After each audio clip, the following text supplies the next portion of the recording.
Hello and welcome to the Brohammer pod. I'm your host Daniel Smith, and today I'm riding solo. Wasn't able to get anyone else on. A bunch of us just went to the GCWA Grand Tournament in Mississippi.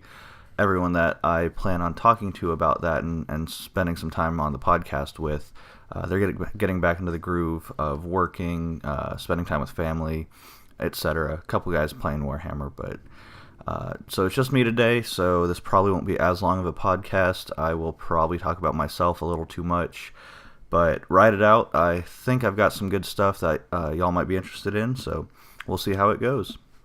But today I will be talking basically just about the Mississippi tournament, how it went, how I did personally, how Brohammer did, things I liked about it. There wasn't really anything I didn't like, so it'll all be pretty positive. Anthony Hinkle put on a great event. It was a ton of fun. I plan on going back next year. That's going to become one of my regular events. So a great job. I do think it was just a wonderful event. Again, I can't say it enough. The terrain looked great. The guys that were there, everyone was nice, very laid back. I didn't feel rushed to get through any games. Didn't feel any pressure. We got finished up at a decent time both days. I mean, just everything about it was what I look for in a tournament. There's no stress. I was really just laid back, having a good time. So, I will jump to the end first. Brohammer did win the event by Jeff Biery. He was playing Drukhari with Craft Worlds, at least Farseer, and I believe Rangers. I'm not sure what his entire list was. It was live streamed. You can find it on Facebook. I will probably have to post that to the Brohammer page as well if you find us on Facebook. I don't know if I'd be allowed to post it on YouTube.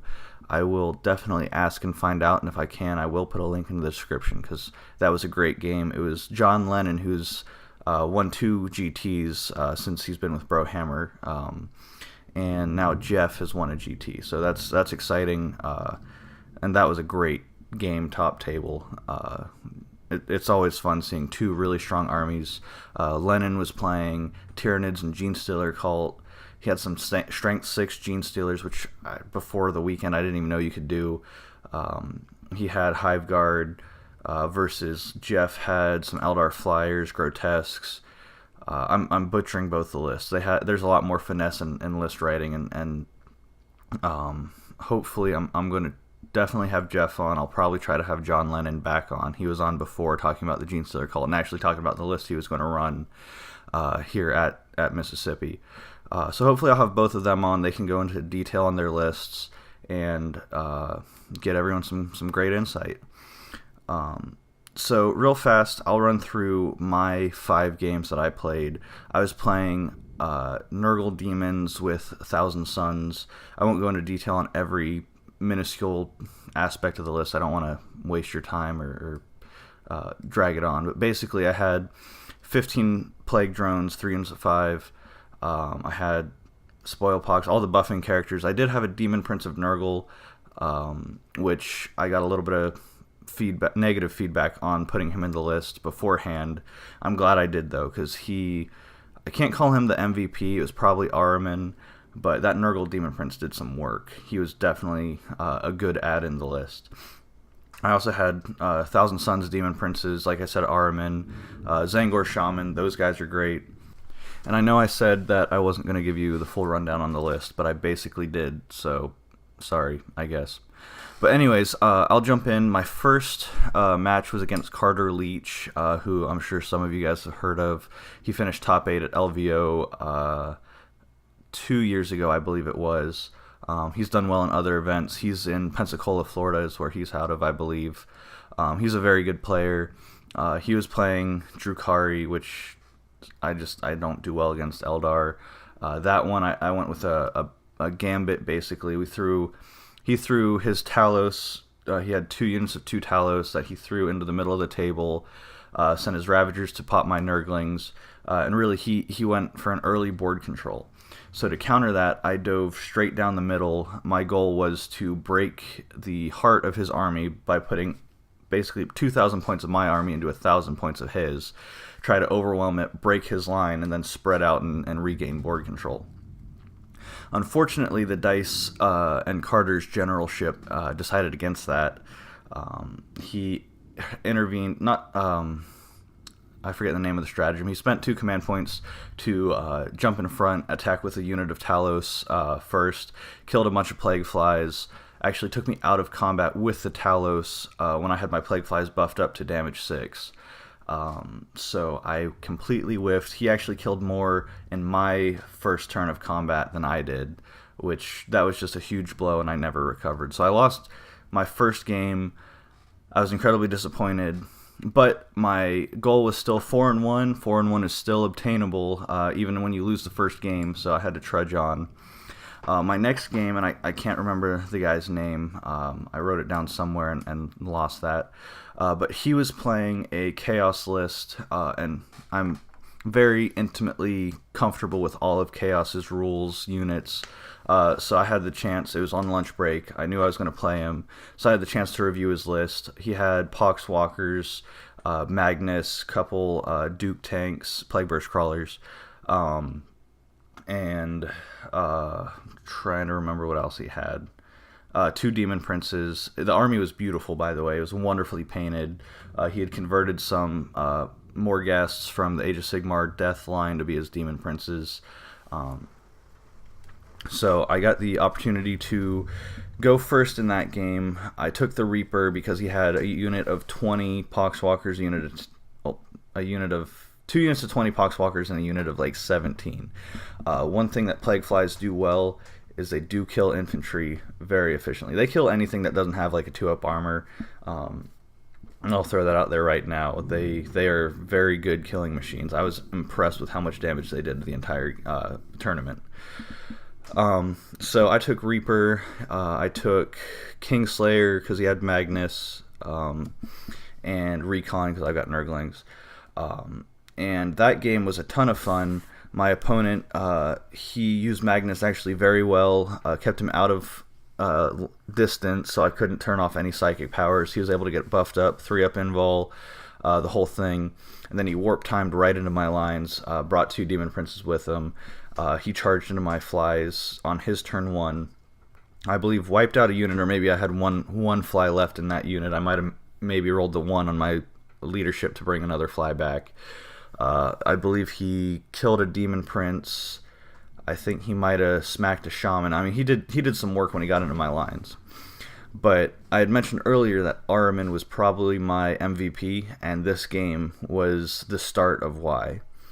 So I've got Magnus and a Demon Prince staring me down. Ahriman, I go ahead and spend the command point, give him +2 to cast because I had 2 Demon Princes within 6 inches. Ahriman rolls the big 12 on Infernal Gateway, which I had a bunch of dudes all around Magnus, but it didn't matter. I hit Magnus for 6 mortal wounds, hit the Demon Prince next to him for 5 mortal wounds. The other Demon Prince that I had smited a couple times from other characters, I believe it killed him outright. And he also, I think, hit some Poxwalkers. I mean, the Infernal Gateway just did probably 30 wounds to his army. Now, what I had missed, and he had pointed out, is Infernal Gateway doesn't discriminate. It also hits friendly characters. So it almost killed my Spoilpox Scrivener. It knocked a Demon Prince down low. My Nurgle Demon Prince, though, he shrugged off all the wounds with Disgustingly Resilient. He was fine. It was definitely advantage me, even though I took heavy damage on some characters. It got Magnus to the point that when I charged with my Plague Flies, I got buffed to damage 6 again. I rolled 6 sixes, so he had to make 6 3-up saves. If any one failed, he takes 6 damage. 2 of them failed, he took 12 damage. That plus the Infernal Gateway was enough. Dropped Magnus. I was also engaged with the second Demon Prince and killed him as well.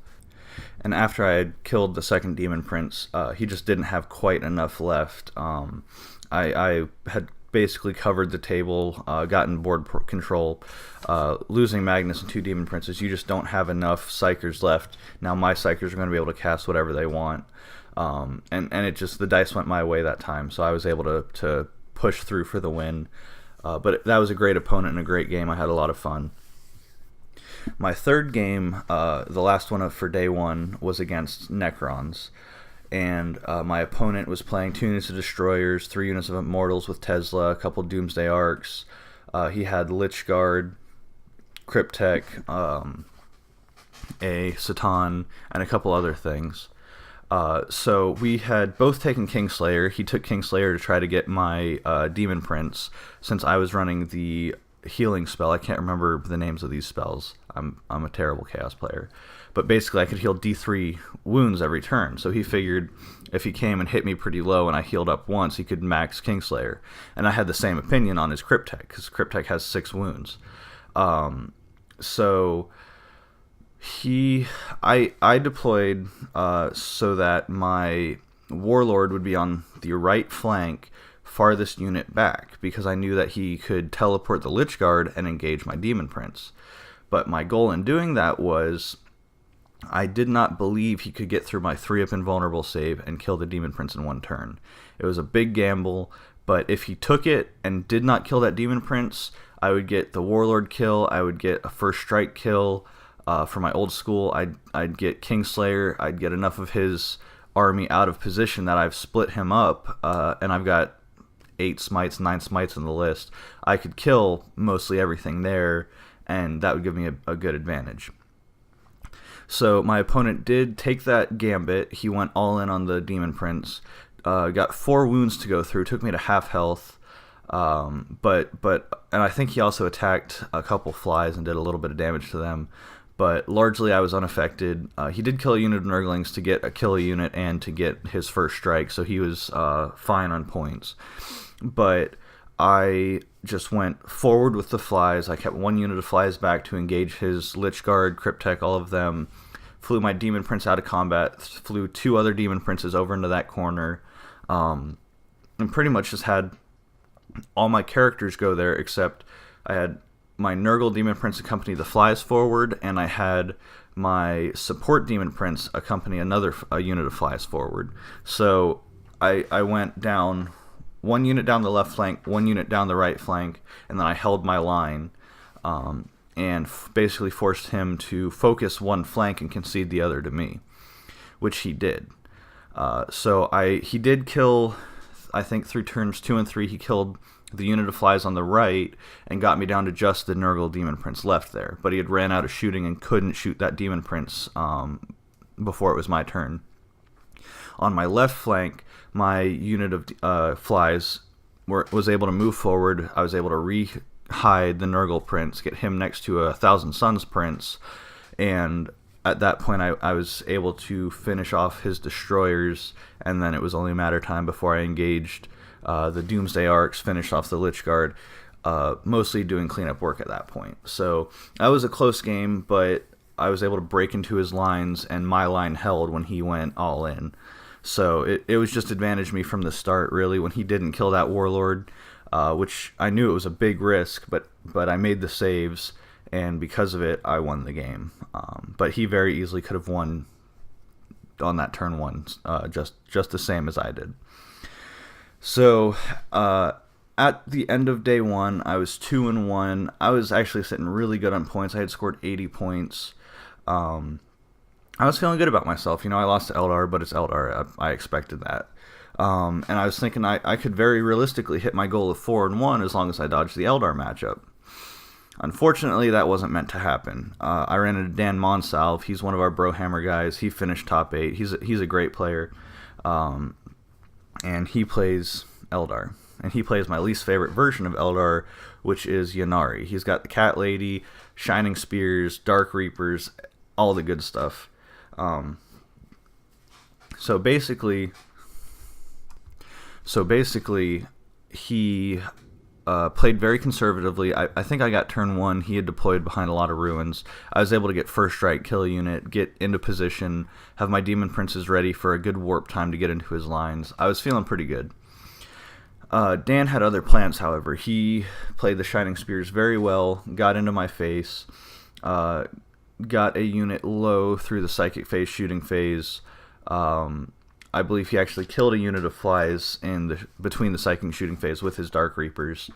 And that left my Demon Prince and a Shaman exposed. The Shining Spears killed the Shaman, charged the Demon Prince, killed the Demon Prince, and then Soul Burst 22 inches away from my lines. Flies move 10 inches, so I literally couldn't engage the Shining Spears. So on my turn, I went big. I warp timed the Demon Prince to his Dark Reapers, and then I went and tried to advance Ahriman to get in range to cast a Doom Bolt on the Shining Spears, which was my only chance at slowing them down and regaining control of the table. I needed a 3-inch advance to make it, and I rolled a 2. And Dan knew how big of a deal that was. I mean, if I get the Doom Bolt off, I'm probably... I can't say that I was probably going to win, but it puts me in a very good position for at least the next turn to take out the Dark Reapers, hit his characters, and then he doesn't have much left, just Shining Spears. So he uses Agent of Vect, turns off my command point reroll so that I fall 1 inch short. I can't Doom Bolt, and that I knew was game, because at that point I charged the Dark Reapers. I killed 4 or 5 of them, which really wasn't enough. Had a Demon Prince exposed at that point, and the Shining Spears just came in again through the Psychic and Shooting phase. He kills another unit of Plague Flies, so I'm losing a unit a turn. He killed my Demon Prince with a bunch of smites. Shining Spears came right back up, hit my lines again. Yeah, it didn't go well. So Dan ended up winning that one pretty handily, and so I'm sitting at 2-2. So it also just started raining outside, so if you hear thunder or anything in the background, I apologize. I can't control the weather, unfortunately. I try, but it just doesn't work. But I'll get back into my rundown of the GCWA GT. My final game was against Adam Abramowitz, and I hope I said that right. He is the host of the Best General podcast. It's a podcast where he documents his journey to win a GT. It's a great podcast. I really enjoy it. You should absolutely go check that out. Give it a listen. He did record a little summary after the game that we played, so you'll hear me on there for a second, which I think is really cool. I'm excited. I'm looking forward to him posting that podcast just so I can hear what he had to say about that game, because it was absolutely my favorite game of the event. I had a ton of fun. He is an Eagles fan. I have to knock him for that. That was not cool. I wasn't even ready to play that game. I saw the Eagles hat he was wearing. I was about to walk out of the room, but I'm glad I didn't, because again, he was a great opponent, nice person, which is strange for an Eagles fan. I didn't expect that, but what can I say? Every once in a while, it happens. So, he was playing Blood Angels and Imperial Guard, which you can hear, again, about his list some on the Best General podcast. I didn't listen to that episode until after the tournament, so I had no insight going into it. But I know that Cass whooped my butt with Sanguinary Guard. I said that weird. Sanguinary Guard. He whooped up on me at a tournament a couple months ago, so I knew what his list could do enough, and I did kind of similar to what I did to the Necron player, in that I deployed with a strong front line, but leaving my flanks a little bit exposed, so that he would shunt the Sanguinary Guard forward, move the Death Company forward, and really try to get into my lines. And I knew if I weathered the storm, I had all of his damage right where I wanted it, and that's right in front of about 10 smites and 4 Demon Princes who were very angry. And so that's what happened. He went forward with Mephiston, who I was able to turn off his psychic power that gives him fly and some other stuff. So I slowed Mephiston down, and I just absorbed the attack from the Death Company and this first unit of Sanguinary Guard. He did do some serious damage to one unit of Plague Flies. I think he killed 2 or 3, and then killed 1 or 2 from another unit. And I was stuck in my corner. But on my turn, I deleted the unit of Death Company. I went all in through 2 Demon Princes forward. I had 1 unit of Nurglings to screen from all of his guard artillery. I didn't care. I was going all in to kill Mephiston, and just try to get as many units out of the way as possible so that I could advance forward and get to his gun line, which didn't exactly happen. So I did kill the Death Company, and I killed Mephiston. I did not kill the Sanguinary Guard, so that slowed me down for a turn, and that was a big deal. So he was able to shunt his second unit of Sanguinary Guard up and get in my face. He had his Smash Dude. I try not to cuss on this podcast, so I can't say his real name. And by real name, I mean the nickname everyone knows him by. So he threw him up and threw the Sanguinary Guard up, got back in my face, killed more flies, doing a ton of damage. I believe I did lose my first Demon Prince on that turn, but I weathered the storm, and I was able to retaliate through the next couple turns, get rid of his Sanguinary Guard, get rid of the Smash Bro, and clear out my half of the table, which was a big deal for the mission. We're playing ITC Mission 5. The bonus is having a character on 3 objectives. I was able to do that the entire game, so I got a ton of bonus points, and that was the only reason that I won. So he cleared out all of my flies by, I think it was turn 4.